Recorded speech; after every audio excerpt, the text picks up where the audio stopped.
Good morning.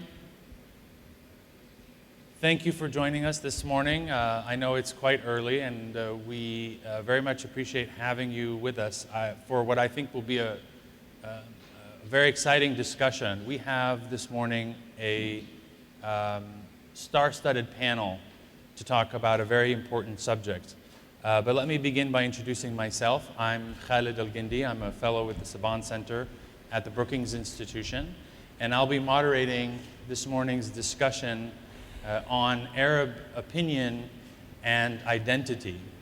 So let me introduce our distinguished panel. To my immediate left is Dr. Shibli Talhami, who is a non-resident senior fellow at the Brookings Institution, as well as the Anwar Sadat Professor for Peace and Development at the University of Maryland, College Park.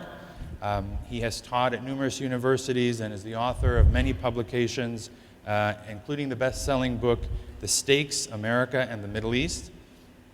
And most recently, his two recent books, The Peace Puzzle, America's Quest for Arab-Israeli Peace, and the book that is the subject of this morning's discussion, The World Through Arab Eyes, Arab Public Opinion and the Reshaping of the Middle East.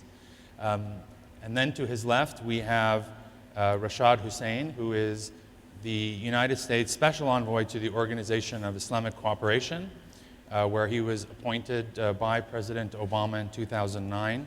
And as part of his position, he was involved in the writing of President Obama's now famous New Beginning speech, and almost exactly 4 years ago, or right around 4 years ago. And to his left, we have Dalia Mugahed, who is is currently president and CEO of Mugahed Consulting in Washington, D.C., and she is a former executive director and senior analyst for the Gallup Center for Muslim Studies, where she led analysis of surveys of Muslims worldwide. She has co-authored with John Esposito the groundbreaking book, Who Speaks for Islam? What a Billion Muslims Really Think. And last but not least, Dr. Samer Shahata, who is Associate Professor of International Relations, International and Area Studies, and Middle East Program Coordinator at the University of Oklahoma. He was previously Assistant Professor of Arab Politics at Georgetown University, and is the author of numerous publications, including Shop Floor Culture and Politics in Egypt, and is the editor of Islamist Politics in the Middle East.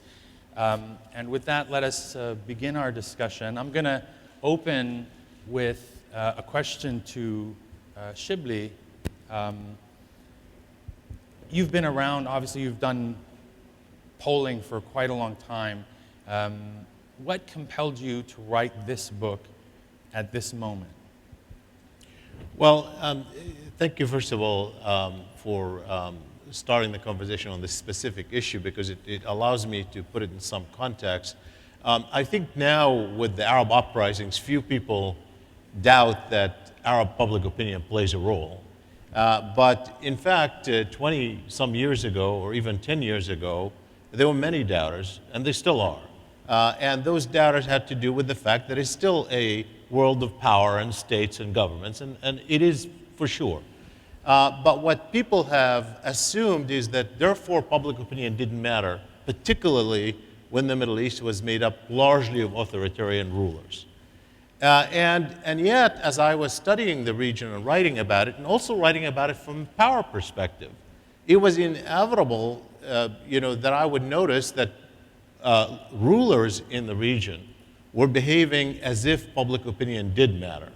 And that in some ways you can document how, in fact, public opinion was important, although we had no full idea about what public opinion is. We're speculating since we didn't really have scientific public opinion polls. And it really started with my first book, which was on the negotiations between Israel and Egypt in the late 70s on the Camp David Accords. When I was writing about those negotiations in one of the first sessions in the negotiations between then Egyptian President Anwar Sadat and then Israeli Prime Minister Menachem Begin, Sadat was saying to Begin, he can't possibly do the kind of concessions Begin was asking him to do. And Menachem Begin shot back and said, why can't you? You're essentially a dictator. You can tell the people whatever you want and they'll believe you. And Sadat was so angry, by the way, that they had to be separated for the duration of the negotiations. They never negotiated together. They were brought together after the agreements were actually negotiated. And of course, ultimately, Sadat paid with his life, even though he still didn't do what Begin was asking him to do, which was allow some Israeli settlements on the Sinai. Later on, it was obvious when you look at how some Arab rulers behaved, particularly if you look, for example, at the King of Jordan, then King Hussein of Jordan, how even in 1990, 1991, here was this American ally, highly dependent, arguably one of the most dependent rulers on the United States, and also dependent on foreign aid, economic aid from rich Gulf states. And comes the 91 war, and the US asks him to join a coalition against Iraq, a coalition that the US was able to persuade Syria to join. And he refused to do so. And he refused to do so in large part because he assessed that the price he would have to pay in terms of his legitimacy and public opinion was way too high for him, and he was prepared to undermine his relationship with the US and the cutoff of aid from the Gulf to do so. Yet at the same time, we had the Saudis who seemingly went against public opinion by acquiescing in the stationing of American troops on Arab soil during that war and got away with it. There was not the kind of backlash, but did they really get away with it? Because in the end, one can make an argument that, yes, they got away with it if you're only looking at survival, but did they pay a price? Did we all pay a price for the presence of American forces? Well, Al-Qaeda in part driven by the presence of American forces. So that got me thinking in the 1990s about writing about public opinion, under what circumstances it matter. I wrote a lot of articles during that decade, but as the information revolution was expanding with these transnational TV stations, Al Jazeera, Al Arabiya later, and so forth, I fully appreciated that this was bound to have an impact on public opinion and on how Arabs define themselves. One point I wanted to make, though, is that one of the things we didn't quite appreciate at the time, and I think we still, in a way, don't fully appreciate, is that this relationship between opinion and identity, how people identify themselves. And I think there was a kind of a silly debate.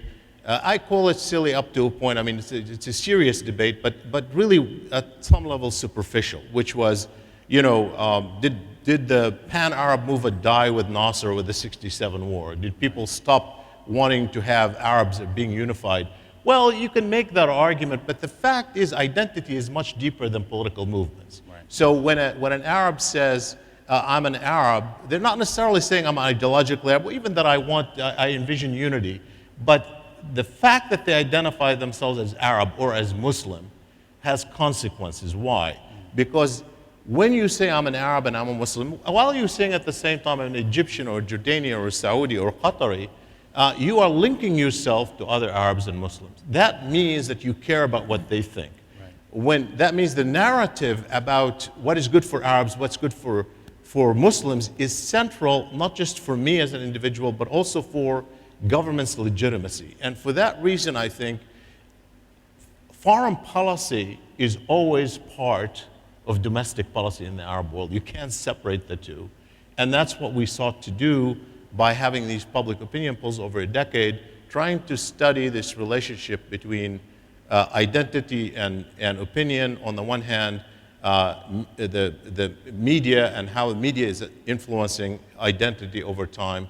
And one of the interesting things is that we find over the decade preceding the Arab uprising, a decline in the individual's affinity with their states, although there are variations from country to country, an increase in the number of people who identify themselves more as Muslim or as Arab.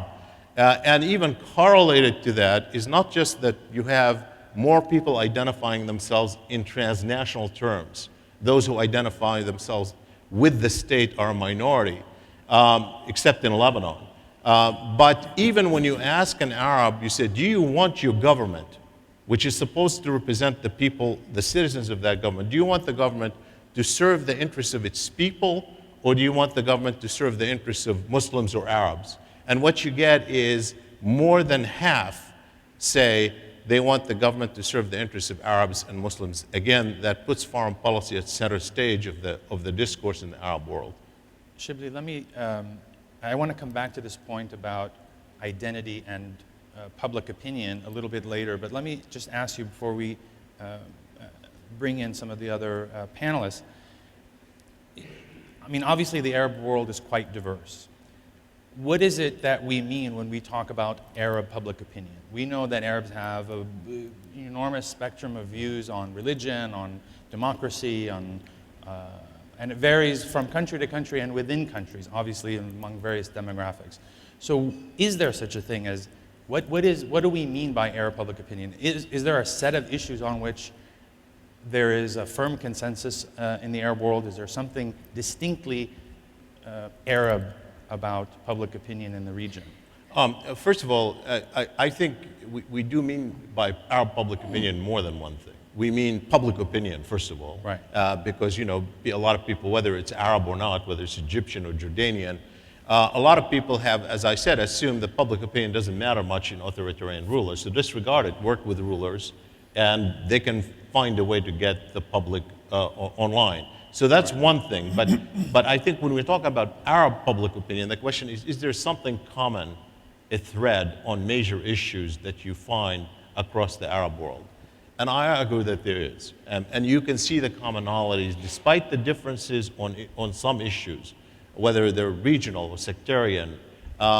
Broadly speaking, on major issues that defines the relationship between the Arab world and the rest of the world, toward foreign powers, toward the United States, toward core issues such as war and peace, toward Iraq, toward the Arab-Israeli issue, toward Palestine, you find incredible commonalities. There are variations, but what's striking more is commonalities, not the differences. Right. Okay. I want to ask Samer. Shibli has made the point that not only does public opinion matter in terms of foreign policy or the policies of Arab governments, but that it's always mattered. Do you agree with that, for one? And maybe talk a little bit about how foreign policy has affected and been affected by public opinion. Sure. I certainly agree with it, and I think the question now becomes, Arab public opinion mattered to leaders who were, in many cases, in most cases, not democratically elected. But how is it going to change now? In other words, certainly foreign policy decisions and posturing, Arab leaders took public opinion into consideration. And sometimes that meant, because many of these states were perceived to be or were compliant or dependent on outside support, sometimes that meant taking a foreign policy decision, but also unleashing the security services at the same time to absorb the consequences of decisions that were not seen as being in the interests of those nation states, but also Arab interests as well. And so I think the question now is, and this kind of mirrors what Shibli said, certainly public opinion was important in the past. How is it going to be important differently in the present in some states where there is an expectation that the foreign policies of these states are going to more effectively and more sincerely represent the interests of the citizens as well as Arab public. Egypt is a perfect example of this. And so I think there's an argument to be made that if one were to do a kind of deep history of the Egyptian uprising of 2011, you would begin with the popular mobilization against Israeli policies and American support for Israeli policies as a result of the Second Intifada. There's no question that that was the reemergence of massive street politics in Egypt. And so the question now is, are these regimes going to be more aggressive, more sincere in their pursuing of national interests as well as Arab and Islamic interests. And I think we see that with the changed posture of the Egyptian government after the uprising, both under the military council, but particularly now under Mr. Morsi, with regard to, for example, the question of the Israeli-Palestinian conflict, their perspective on Gaza, their perspective on Hamas, and so on. And so I think Arab publics are going to play an even more significant role in affecting, not determining, but affecting foreign policy in the region. Right, and it's not even the case that American public opinion determines, even in the United States, Yeah. American public opinion doesn't determine foreign policy. I mean, I can distinctly remember before the Iraq War, there was massive opposition to an American invasion, and quite vocal opposition even on Capitol Hill. So public opinion is not clearly the factor, but it is among many factors. But is it the case that it is becoming more a factor or less a factor as far as the way policies are made, whether domestic or foreign, in some of these new governments? Sam? Well, I think the assumption would be that it's going to be taken much more seriously by leaders who are dependent on the ballot box and not simply dependent on massive security forces and fraudulent elections to stay in power.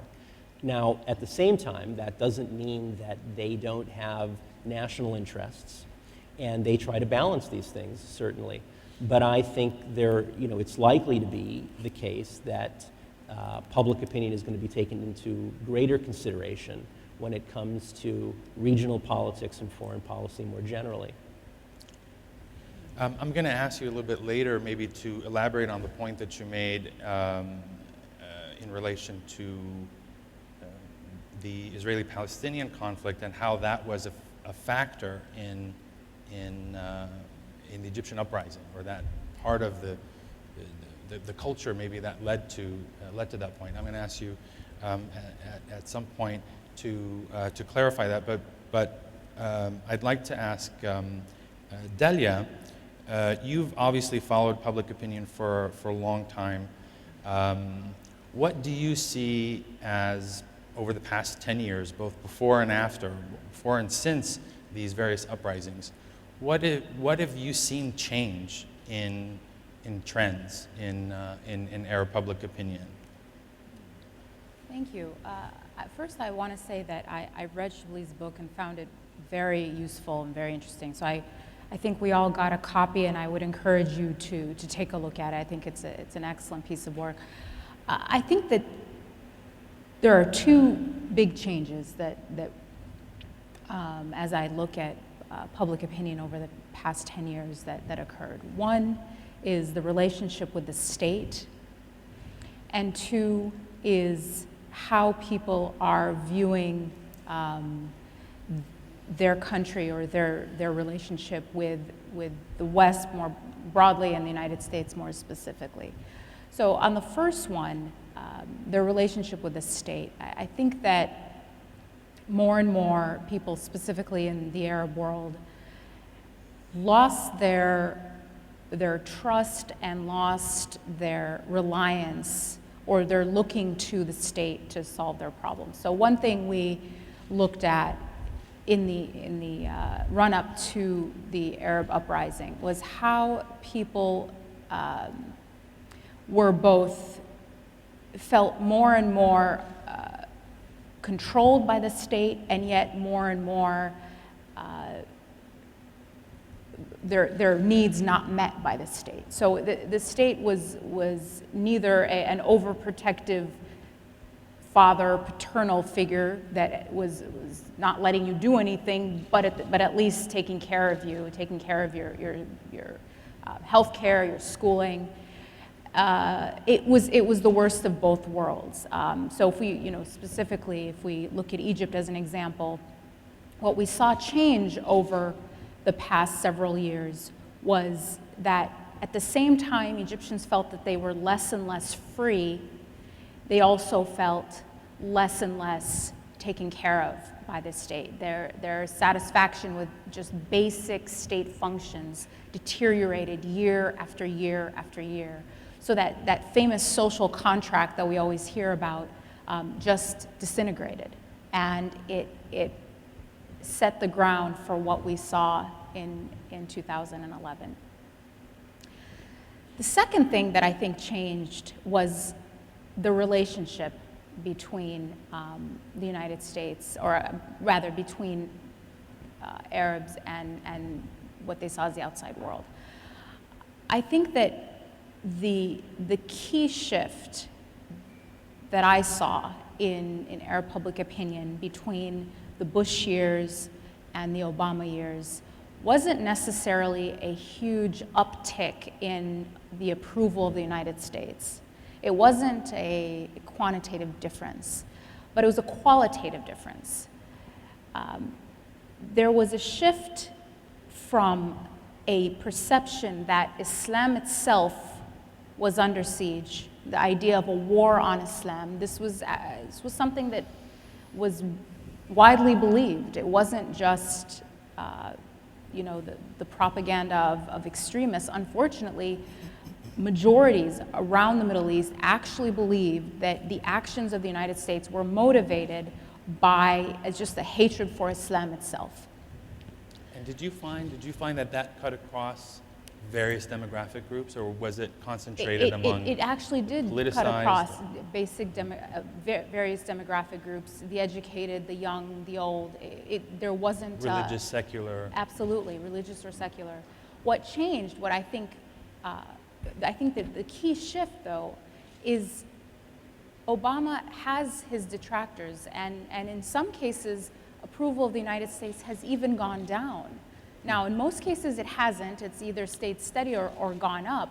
But what has really changed, and I think a much more important shift, is the kind of criticism is an attack on American policy. Whereas it was also an attack on American policy, but the intention that is attributed to that policy has changed. So whereas before President Bush's religious background, the actual belief that he was waging a crusade, people believed that and understood American policy through this lens. Now, American policy is criticized just as policy. President Obama is seen as acting in the best interest of the United States, but it is now about policy, not about a war on Islam. Right. There is a very important shift where President Obama is seen as a political actor, not someone waging a religious war against an entire religion. So would you say then the situation has returned sort of to the status quo ante? It's gone back to the old normal? I think so. I think that's actually President Obama's biggest contribution, almost his legacy, is that he shifted us from the realm of religious conflict to one of a conflict of policy. And the good thing about conflicts of policies, as difficult as they are and as complicated as they are, is our research shows a correlation between people believing that the conflict between, broadly Muslim societies and the United States, when they see that conflict as being motivated or being driven by policy, they are more likely to see it as resolvable.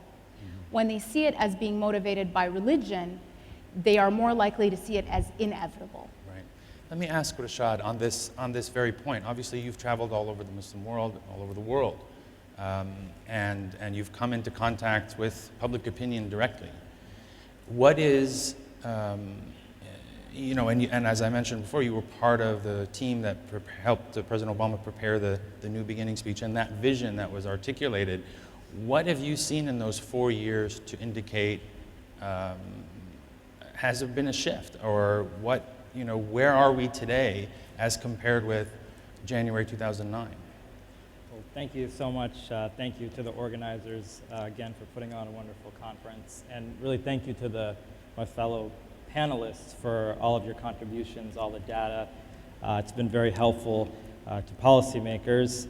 And much of the data that's in Shibley's book and what Dalia has presented over the years tracks with much of our engagement throughout the Muslim world in dealing with governments and civil society and others. I think one of the very clear points from the data, and it's coming out in this panel, is that the level of distrust that has been built up over decades is a very significant level.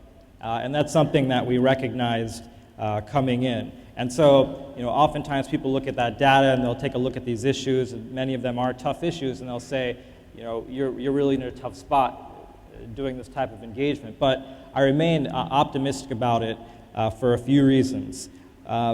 First is that my philosophy coming in to this position was that the policy issues are key to our engagement. And so when I sit down with governments in Muslim majority countries, or sit down with civil society leaders, or speak to audiences, recognizing that reality, we start off engaging based on a lot of these issues. Now, the difficult part is that because there's been so much mistrust that's built up over the decades on these issues, people will take a look at any given, any particular foreign policy issue, and they'll say that if there's not enough progress as they want to see on it, or the progress is slower than they want to see, then oftentimes people will default to the old way of thinking and saying, well, this is the same thing that the United States has been doing for a long period of time. But I do see a shift. And the reason why I see a shift is because there's been a shift in policies. And let's go through some of those policy issues. If you start with the war in Iraq, I mean, in the data that Shibli presents, it's clear that that was one of the strongest bases for tension between the United States and the Muslim world. In fact, Shibli writes that the unfavorable ratings of the United States in the 6 countries I studied peaked during the Iraq War, and it was after Obama began with winding down the war in 2011 that Arabs began to see the U.S. in a slightly more favorable light. So you have this decades of mistrust, and people say it's because of policies. So then the question becomes, okay, let's look at the policies of this administration, and let's take a poll. How many people in the Muslim world favor ending the Iraq War? Well, I think it would be overwhelming. But the reason why perhaps the immediate shift hasn't been overwhelming is because of that distrust that's built up over time, not just of the United States, but of government in general. People will say, well, it's not quite done yet, or what's the intention behind that? So I think it's going to take a little bit of time before you see, the bigger shift in numbers take place. Take a look at the next issue, Afghanistan, for example. If you did a poll in the Muslim world, how many people would like to see the United States involvement in the war in Afghanistan wind down? Again, you would have an overwhelming response, and that's what we're doing. But on the other hand, you have those that say, is it really winding down? Is it winding down fast enough? Is it going to actually come to an end? And the reason for that is because of the decades and decades of mistrust again. And so that's something that we come up against again. If you look at another major issue, the transitions that are taking place in the Muslim world. I was struck by a passage in Shibli's book here too, where he says that the notable thing here is that given the overwhelming negative views of the United States and the Arab world, the Arab verdict on the American handling of the uprisings is relatively positive. Despite some Arabs' criticisms of the American role, the Obama administration's relatively early embrace of public uprisings and the lack of any heavy-handed intervention in Egypt resonated with other Arabs. So, of course, there are grievances, and there are people that say that some of the shifts haven't occurred fast enough. But overwhelmingly, I think there's a recognition that we're moving in a positive direction there as well. Now, for the people that are holding out or may not quite be convinced, again, maybe that's because of the views that they've had for so long, which are going to take time to shift. Now, of course, one of the biggest issues between the United States and Muslim communities around the world, and we see this wherever we go. Right. I think it tracks pretty well with Shibli's data, is on the Arab-Israeli conflict. And that's been true whether I've been in India, Indonesia, Nigeria. I'm talking about places outside the Arab world as well. It's one of the first questions that we're asked about. So when you talk to people and you say, well, what needs to be done about that? people might have different variations of this solution, but overwhelmingly people will say that a two-state solution in the Middle East. And again, starting with the second day of the administration when the president appointed Senator Mitchell to be a special envoy for Middle East peace, this is something that we've been working on consistently, persistently, diligently, and it's something that, as you know, Secretary Kerry has been working on in the short time that he's been in office. And this is another area where I think when you look at a conflict that's gone on for so many decades, people will say, is this another president just coming in and saying that he's going to do something about it, or is there actually going to be movement on it? So I think it remains to be seen what public opinion will look like given the efforts that take place over the next couple of years on that issue. And in many ways, it's very clear that if we are able to achieve some type of a breakthrough on that issue, then all the other things that we're doing in the policy realm and the non-political realm, I think will turn to gold in the sense that that's the one issue where people view the relationship through the lens often of the Arab-Israeli conflict. And so you might have a discussion about what we've done in the non-political realm, and people say that's all very important and those are the right things to do. But then when you ask them about the Cairo speech and people say things like, we haven't seen enough follow-through on what the president said in Cairo, what they really mean is that they haven't seen a breakthrough in Middle East peace. Because if you go through that speech, you'll see very clearly that we've pretty much done what the president said that we're going to do. And even in the area of Middle East peace, the effort has been very persistent. So that's where I think we stand in the political realm. Now, outside of that, it's important to note that much of what we're doing in the Muslim world since the president came into office is not something that's driven by public opinion, and it's not done with an eye on getting an uptick in a lot of these polls. When the president came in, he identified entrepreneurship as a key area because of the demographics, the youth demographic, the need to create jobs for the thousands and thousands of people that would be entering the workforce. And he also saw it as important because entrepreneurship is often an area when you promote in which individuals push the envelope from at a social level as well. They're the people that have big ideas and produce changes in society, not just in the economic realm, but in the social and political realm as well. And that's why we identified entrepreneurship, and the president hosted a summit, which he announced in Cairo in 2010, and Prime Minister Erdogan hosted a follow-up summit, and we've been doing this ever since and had made it a staple of what we're doing. Now, there were those that said before the first summit that I don't think you guys get it because you're not going to get an uptick in polling based on entrepreneurship, because people will see it as an end around on the Middle East peace, and you're not focusing on the key issue. And our response was, that's not why we're doing it. We're doing it because it's the right thing to do.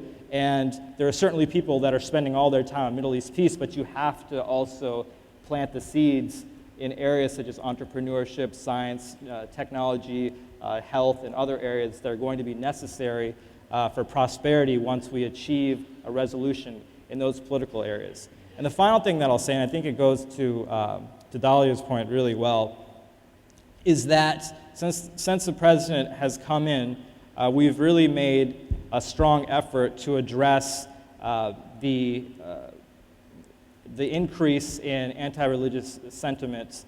That's whether it's anti-Semitism, certainly anti-Islamic sentiment, or religious intolerance generally.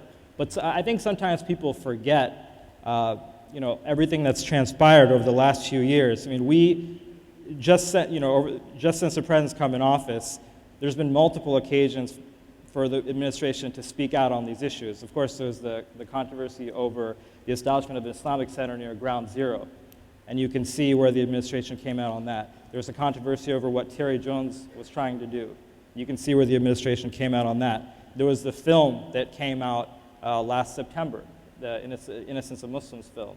You have a president that goes to the General Assembly and says that the future cannot belong to those who slander the Prophet of Islam.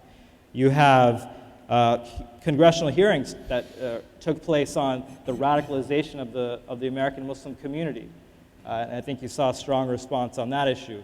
You have a congresswoman who sounding alarm over infiltration by the American Muslim community. And you saw, the administration's response on that. We've had a number of events that have taken place that some would try to use to create a clash between the United States and Muslim communities around the world. You had an attack at Fort Hood. You had an attempted bombing of an airliner over Detroit. You had an attempted attack in Times Square. And you had these recent attacks in Boston. And every single time, you have administrations saying that none of this has anything to do with religion, it's not sanctioned by Islam, and that we shouldn't rush to judgment against any particular group of people. And I think that when you contrast that view which we've taken in addressing some of the sentiment that's often used in other countries as a political tool, then that explains the basis for even some of the recent response we've seen to an attack in the United States, such as one we saw in Boston, versus the response that we've seen in other parts of the world, including Europe, after violent extremism has taken place there. Right. So basically what I'm hearing, I think, from all of you is that it's the policy, stupid, right? It's the idea that public opinion is shaped largely by American policies, or at least Arab views of the United States are shaped largely by its policies. And that in of itself, I think, is a highly contentious view, maybe beyond this particular discussion here, our circle here. But let me focus in on one particular issue that Rashad, that you mentioned, that Samer mentioned, and that certainly figures very prominently in your book, Shibli, and that's the issue of Israel and Palestine. I was quite struck by, I think all of you were at the dinner the other night in which we heard the Secretary General of the OIC, the President of Afghanistan, and others repeatedly make reference to Palestinian rights, to the Palestinian issue, to the Israeli-Palestinian conflict in general. And yet there's enormous skepticism among various circles in Washington that this issue really is important and that it is central. Rashad, you mentioned that this is an issue that keeps coming up in whether it's Nigeria or India or well beyond the Arab world, certainly. Shibli, I'm going to start with you, but I'd like everyone to maybe take a stab at this. Why does this issue resonate, particularly at a moment when there's no shortage of crises around the world, but particularly in the Arab world, in Syria? There's an enormous human tragedy that is unfolding before us, and yet the issue that people keep coming back to is Palestine. Shibli, what are your thoughts on why that's the case? Well, I've been calling this issue the prism of pain through which Arabs see the world. And I think there's a lot of misunderstanding about this issue. When we call it the prism of pain, we're calling it the lens, as Rashad mentioned, through which Arabs look at the world. What people confuse sometimes is to think that, therefore, this is the issue that a person wakes up in the morning thinking about. If you're an Egyptian mother or a Saudi father or a teenager in Lebanon, you don't wake up in the morning thinking Palestine. You're thinking about your ordinary life and all the priorities of putting food on the table. Right. Although surprisingly, when you even ask people to rank this issue in comparison to other priorities, it ranks pretty high. But what it is a symbol of the Arabs' relations with the rest of the world. And I've been arguing throughout that in some ways you cannot separate Arab aspirations for freedom from authoritarian rulers and their plight for dignity in the relationship with their governments from their plight for dignity in the rest of the world, from a pursuit of respect around the world. The two are connected because of the way they identify themselves. And there is no issue that drives home what I call a collective humiliation in the relations of Arabs and the rest of the world than the issue of Palestine. If Arabs are seeking dignity in the era of the uprisings, then the issue of Palestine is dignity's antithesis. It is exactly the opposite of what they're seeking. A lot of historical reasons for why that's the case. But if you look historically just at the decade before the uprisings, I think there's a lot of mischaracterizations of the driving forces behind the Arabs' pursuit of freedom at home. If you look at, obviously they want jobs and they want better education and they want freedom from the governments, but that's been constant for decades. It's not, if you look at the whole decade preceding the Arab uprisings, what is striking is not that you had a new immense poverty in the Arab world or new immense repression beyond what Arabs had experienced, but when you ask what has happened, that tells you why does it happen now in 2010 or 2011. Certainly the information revolution is one. But if there was anything that gave more impetus over the entire decade, review the decade and see what happened over that decade from 1990 to 2010. It was all foreign policy and humiliation of foreign policy. You had Arabs, certainly the Iraq War was one, but it starts with the collapse of the Israeli-Palestinian negotiations, the conflict, and so forth. So I think the Palestinian issue, first of all, represents that humiliation. That's number one. Number two, I think there's an identification between Israel and the US. In some ways, you can argue it's a success of American and Israeli foreign policy.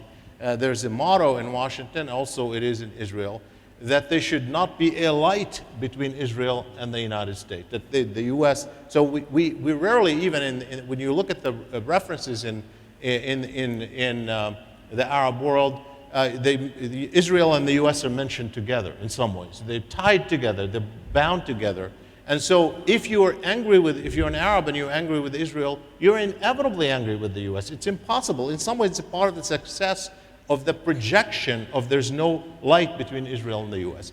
And number three, I think when you look at the Arab-Israeli conflict and compare it to some other conflicts, it's been ongoing for the duration of everyone's life, almost everyone's life in the Middle East. And it's an open wound that flares up every once in a while, over which Arabs seem to have no control.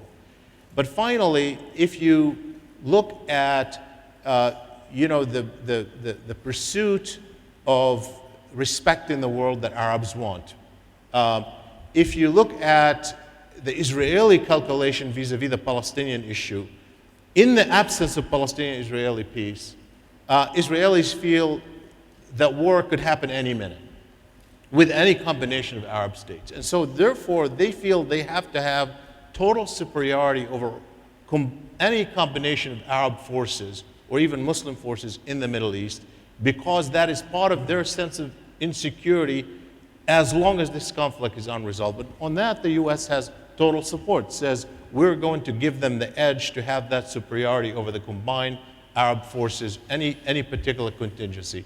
Looked at from the Arab side at a time when Arabs want to have respect and they want to have independence and they seek their place in the world, and you're looking at yourself as part of a 350 million Arabs or 500 million Muslims in the Middle East, and you can't accept the notion that a country of 8 million people is going to dominate you. And so for that reason, in my own opinion, it is very difficult to take that out of Arab aspirations. And it's very difficult to take the US out of it because the US is built into that conflict. And so as long as that conflict continues, the US has that problem. And all the polls that we have done over the decade prior to the Arab uprising and since the Arab uprising show that the American evaluation of American foreign policy, while it was partly connected to Iraq, it was even more so connected to the Palestine question. It is inescapable, and it is a sad tragedy in our discourse. It is dismissed because you heard the speeches, and I am sure that if somebody was here from the Wall Street Journal or even from other more liberal organizations of news in the US, they would say, oh, it's just talk, hot air, or they're trying to distract attention, or no, it's Al Jazeera that's telling them it's important. Well, I'm sorry, this issue is important long before Al Jazeera came into play. Yeah. We need to, at some point, go to our audience. I know people have a lot of questions, but I want everyone to be able to comment on this, but if you could do so briefly so that we can take questions from the audience, or if you want to defer and fold your answer into questions, there may be questions along similar lines, we can do that as well. Would anyone like to comment on this particular issue? Yeah, go ahead. Just very briefly. I mean, I think Shibli is completely correct. And in fact, one way to think about this is this poses the limit on any improvement on U.S. Relations with the Arab world and the Muslim world.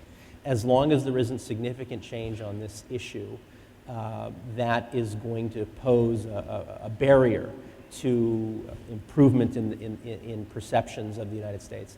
And I think what I'm also concerned about, and I don't want to overemphasize this in this audience, but I think it's relevant to some of the points that Shibli made with regard to the reference to the Wall Street Journal, is that it's not simply a question of optics. It's not a prism. If the Arabs somehow could put on different glasses or see the world differently, this issue wouldn't be as important.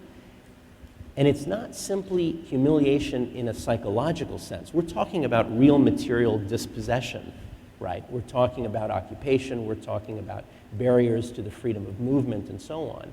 So it's not simply a psychological malady that the Arabs have, that they're humiliated and so on. There are real issues of independence, of freedom and autonomy that are at stake. And then just very lastly, and this gets to something that Delia said, I think that for many people in the Arab world then, the conclusion over the last 10 years or even 23 years is that this is a structural, systemic problem in American society, American foreign policy. And then, unfortunately, they look and say, what is the difference between President Bush's administration with regard to this issue and what it has done and achieved, and President Obama?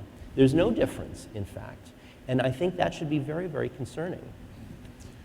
Well, I'll just say on that point that obviously there are real issues for Palestinians and Israelis, and you add to that the fact that this is a very holy place for Christians, Muslims, and Jewish people around the world.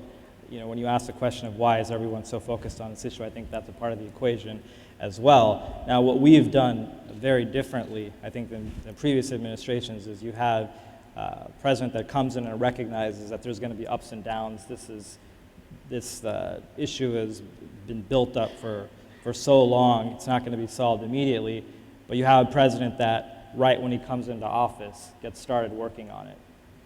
And I think that's, if you look at how other administrations have approached it, that's something you can track empirically. And of course, the efforts on this being persistent, whether it's through Senator Mitchell or what Secretary Kerry is doing now, I think the effort has been there, and it's a matter of continuing to work through to try to achieve a breakthrough. Great, thank you guys. Let's go ahead and take questions from our audience. Okay, let's start right up here in the front.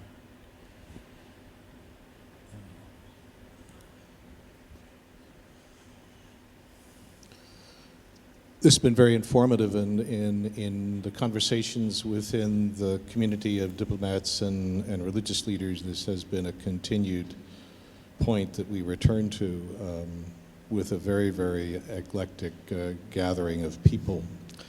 The question has to do with really a preface. Secretary of State Kerry has been very clear publicly that Israel is facing greater isolation given a variety of factors. And so given the instability, at least within Egypt and its government, given the pressures that are placed on Jordan, given the cold peace that exists between Israel and Egypt, and what we would call a diplomatic peace between Jordan and Israel, and then given what we continue to hear, I continue to hear from religious anyway in the Middle East, is the fact the United States did not support Palestine's desire to be recognized within the life of the United Nations.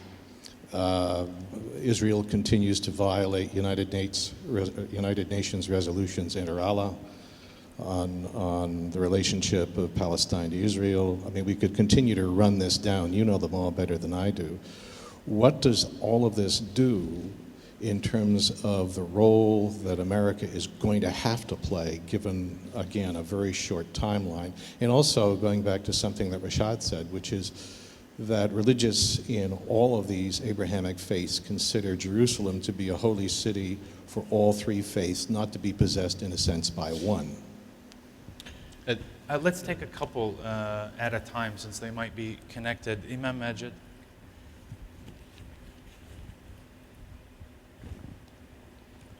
My question about the public opinion.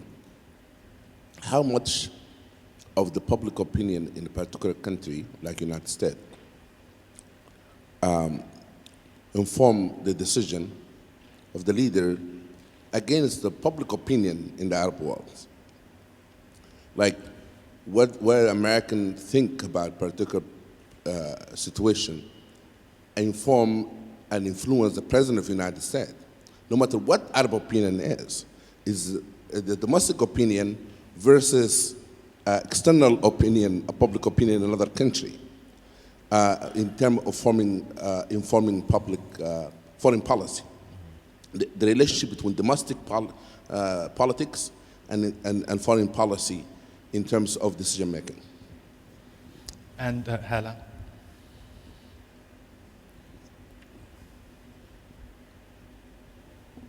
Thank you. Shibli, in the demonstrations that led to the Arab Spring and during the Arab Spring, there was never a slogan of long live Palestine, death to America, death to Israel, while in the Iranian Revolution, death to America was one of the main slogans. Then what do you attribute this to, and then how come suddenly now the shift? I mean, was it not important, or what happened? Thanks. Okay, so let's start with those three. We have on the role of the United States, the relationship between domestic politics and foreign policy making, and Israel-Palestine in the Arab uprisings. Let me start actually in reverse in response to Hala's. By the way, it's not entirely true that there was no slogan on foreign policy. They were not the most noticeable ones. I happened to be there in Cairo right after and going through Tahrir Square, and there were a number of such slogans. But that's not the point. My point is that the uprisings were, of course, a revolt against authoritarian rulers seeking freedom. When you ask why were people so angry with the rulers in the first place, it wasn't only domestic politics, because they were, of course, angry for the absence of jobs and freedom and all of the things that we know have been there for decades, not just immediately preceding the uprisings. But if you look at the extra anger with the rulers over the whole decade preceding the uprising, they were embarrassed by why was the Egyptian slogan immediately after the revolution, "Irfa rasak fuq inta Masri," raise your head high. They felt they were not raising their heads high. And why they were not raising their heads high? Because if you look at that decade, starting off with events that they were depressed about, the collapse of the Israeli-Palestinian negotiations, the violence between Israel and Palestine, look at back in 1990, 2000, 2001, before 9/11, then the post 9/11. I wouldn't say 9/11 was the reason, it was mostly the Iraq War, but the Iraq War, overwhelming majority of Egyptians, like the overwhelming majority of Arabs, didn't want it. Their governments not only couldn't stop it, but they were seen to be collaborating in it. And then you had the 2006 war with Hezbollah, where people thought the Arab public opinion was on Hezbollah's side overwhelmingly, and the governments were on the other side. In 2008, the Gaza war, 2009, those were the events that made them even more angry with the rulers. Yes, they were throwing the rulers out, they were anti-rulers, but you can't separate their anger with the rulers from their foreign policy anger. It's really built into it, and you can see it. Now, on the question pertaining to American foreign policy specifically, one of the things that we find, and this is one of the things that I am having a little bit of doubts about how we're proceeding with diplomacy, to be fair to the Obama administration, that I advised during the first term on this very issue. When we look at polls on the Arab-Israeli issue, I do polling, by the way, among Israelis as well as among Arabs on this issue, and we compare. And yes, you know, overwhelmingly, Arabs still support, in principle, a two-state solution based on the 67 border, as do Israelis. But what has changed since the 1990s is a betting game, which is now you have a majority of Arabs and a majority of Israelis no longer believe that the two-state solution will ever happen. They don't trust, and they don't trust that the U.S. is really trying to do it, particularly after the president started with it the first term, backtracked, didn't work out. So there is a lot of frustration and disbelief. If you don't believe, if I am a leader or even a citizen, and I'm watching the exercise of a government telling me you must compromise, or you can come back to, why don't you come back to the negotiating table? If I believe that the more likely outcome is that we're going to be in conflict next year, not in peace, I would be an idiot to make a compromise. So what we need is not to get back to the negotiating table. What we need is some transformation of perceptions. And that requires something far bigger than just returning to the negotiating table. So far, neither Secretary Kerry nor the President are revealing their hand. Maybe they have something in mind we don't know. Maybe they intend to put a plan on the table. Maybe they have something that they think will transform the prospects. But unless you change people's assessment of peace and conflict, you're not going to get anywhere. And that's part of the problem right now, and that's, I think, what Kerry is facing. In terms of the dynamics of opinion, there's no question. In fact, in the book, I have a chapter called From 9/11 to Tahrir Square about American public opinion and how it is changing vis-a-vis the Arab world. And it is, of course, a dynamic game. You know, Arab public opinion influences American public opinion, vice versa. If Arabs think Americans are really anti-Muslim, then you have a different reaction. I say, in fact, part of the spike in Islamic identity is based on, to use someone else's words, you are what you have to defend. If you think Islam is under assault, you rally behind Islam. But the same thing is true about Americans. If they think that, quote, they hate us for our values, then it's a zero-sum game. What else is there? So yes, it's dynamic, and I think that's one reason why we need to keep this exchange of informing the public discourse in both places. I want to quickly add that I think Hala's point is very important, though, because we don't want to be in a situation where 10, 15 years we look back and we say the administration came in and they had this exclusive focus on Middle East peace when there was people in the streets speaking out in support of their aspirations on a day-to-day basis, and that's why we have taken this comprehensive track of dealing not just with the political issues, but as I said, starting back in 2009, before the uprisings began, in focusing on areas like entrepreneurship. And the other point that I think we need to make here is that a lot of the discussion, and partly it's because of the focus on the Middle East peace issue, has been on the Arab world.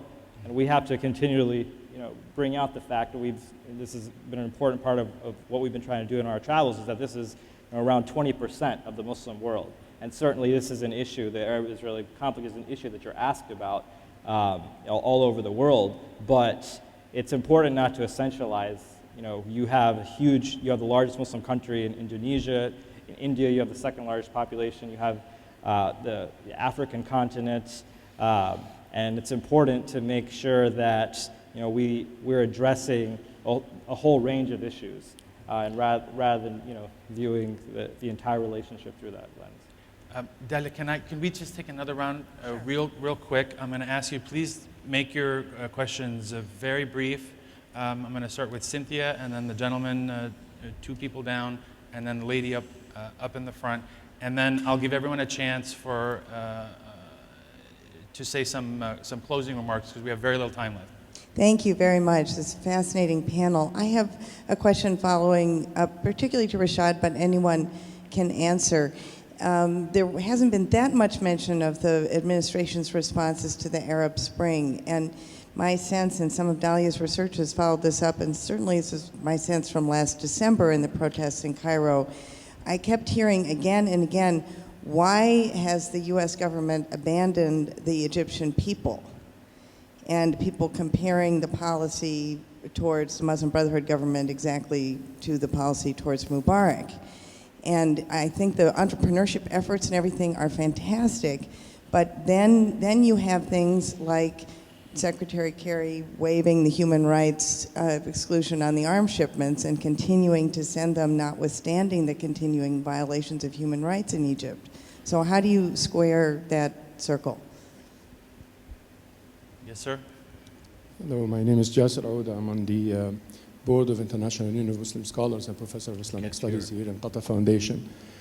I have a comment. I really appreciate the 2 points you made regarding the US policy and its impact on the public opinion in the Arab world. And the second point on Israel and Palestine. I think that the US policy ought to go back to the values of the founding fathers of America in order for the public opinion in the Muslim majority countries to improve. What gave America popularity in this part of the world is its values of freedom and justice and opportunity and so on. And what the Muslim majority countries' street is realizing is that the American foreign policy recently is not based on the American values. And therefore, it is policy without ethics. Without the morality that is much appreciated. And it's actually very similar to the Islamic morality anyway. Can I ask you to state a question Sure. quickly, please, because we're out of time. The question is it possible to have policy based on ethics? Okay. And our last question from the lady up front. شكرا. عائشة الحجامي من جامعة القاضي عياض بمراكش بالمغرب. كانت العروبة والإسلام من مقومات الهوية داخل الدول العربية والإسلامية إلى وقت قريب، لكن نلاحظ أن الإحباطات الكثيرة التي عانت منها هذه الشعوب جعلتها تتقوقع على أنفسها وأصبحت تهتم بالمشاكل اليومية الآنية.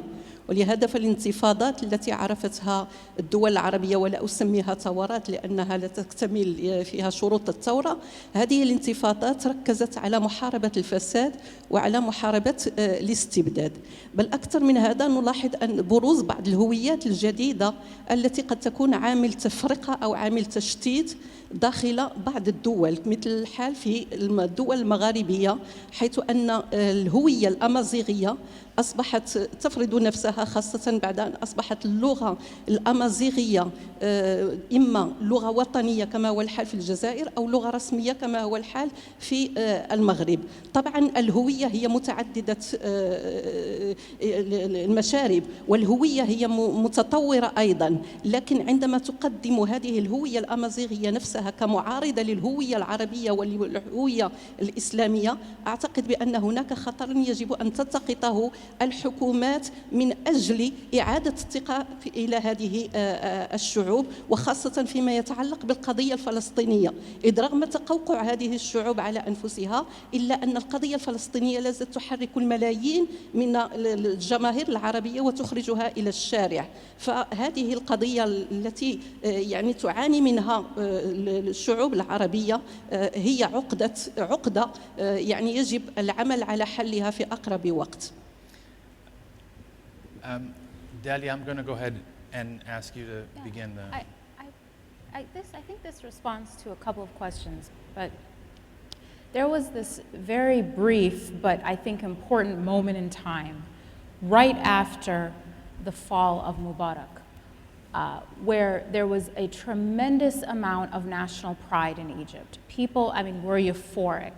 I was there, I think, 2 weeks after Mubarak resigned, and not only were people very proud of what they had just accomplished, but for that brief moment, they the praise that they perceived to be getting from the rest of the world, specifically from the United States, was something that added to that pride. So, I mean, there's a famous, now famous, I think, ad that I saw all over Egypt. It was a Moby Neal ad, and it was a picture of this handsome boy, about 9 years old, and a quote that was attributed to President Obama, that said, "We need to teach our children to be more like Egyptian children." And what was so interesting about that ad is that sense of national pride and euphoria after what they felt was a huge accomplishment was validated and even amplified by the recognition and the praise and affirmation of the President of the United States. And what that says, I think, is as that humiliation, as Shibli was talking about, dissipated, or for a moment it was replaced by pride, irfa rasak anta Masri, hold your head up, that also coincided with a brief feeling of closeness or of better relations. And I think that that's an important piece, because not only does humiliation create more anger against the United States, because all of these conflicts that we've been talking about play into that sense of humiliation, but pride, sense of accomplishment, a sense that the future will be better than the past, actually coincides with, ironically, a better outlook toward the U.S. And I think this is important as Arab democracies become more and more complicated. We can have very loud voices, and they exist in Washington, that we simply, as the United States, should not support democratization in the Middle East. And what I'm saying is, it's only through democratization, it's only through an independent, prosperous, and democratic Middle East that we will get better relations. It's going to be messy, it's going to be bumpy, it's going to be harder than simply dictating things to authoritarian rulers, but it's only through this difficult road that robust and lasting improvements to the relationship will occur. Anyone else want to take a stab at some of the questions? Just a couple of quick points.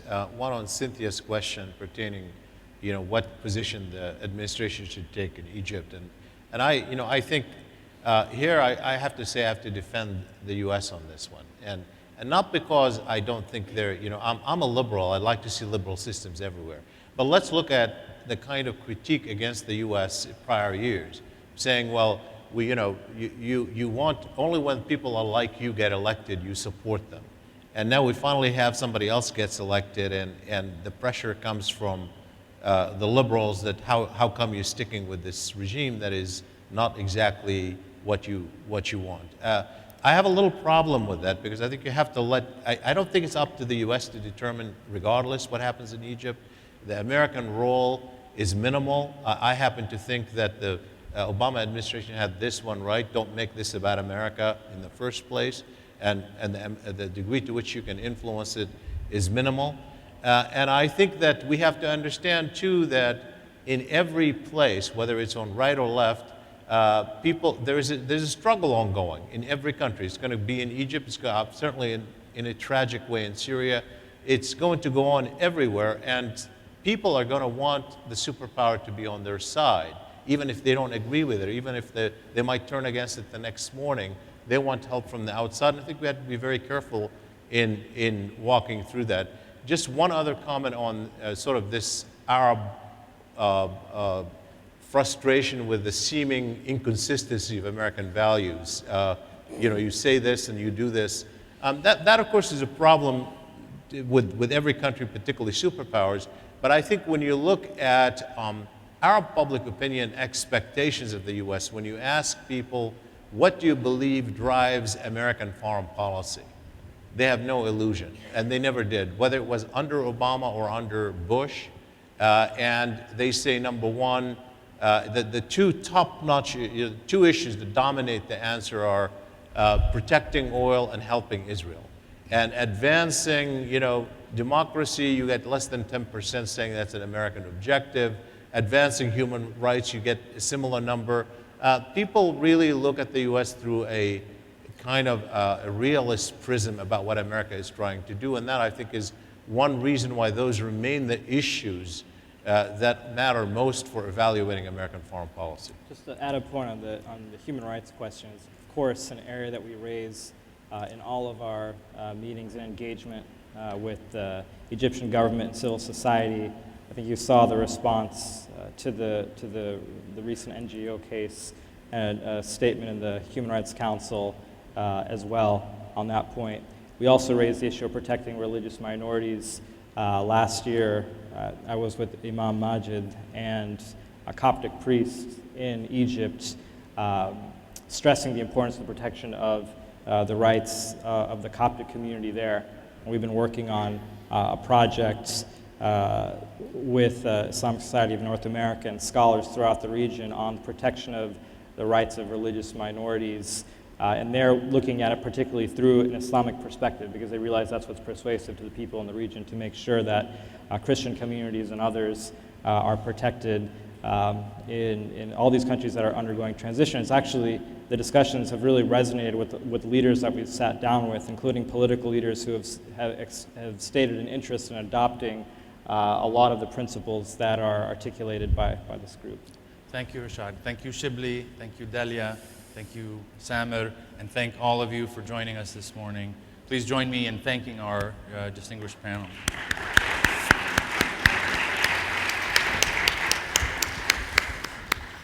Ladies and gentlemen, a couple quick housekeeping notes. It is now 9:25.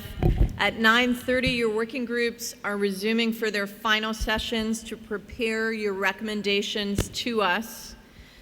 So please move now to your working group rooms. They're the same rooms that they've been for the last 2 days. At 11 o'clock, we will be back here in the ballroom for our final plenary session on Syria. And we will conclude immediately after that panel here in this room, sharing those working group recommendations with the broader plenary and making some quick closing remarks. So good luck in your working groups, and we will see you back here at 11 o'clock. Thanks very much.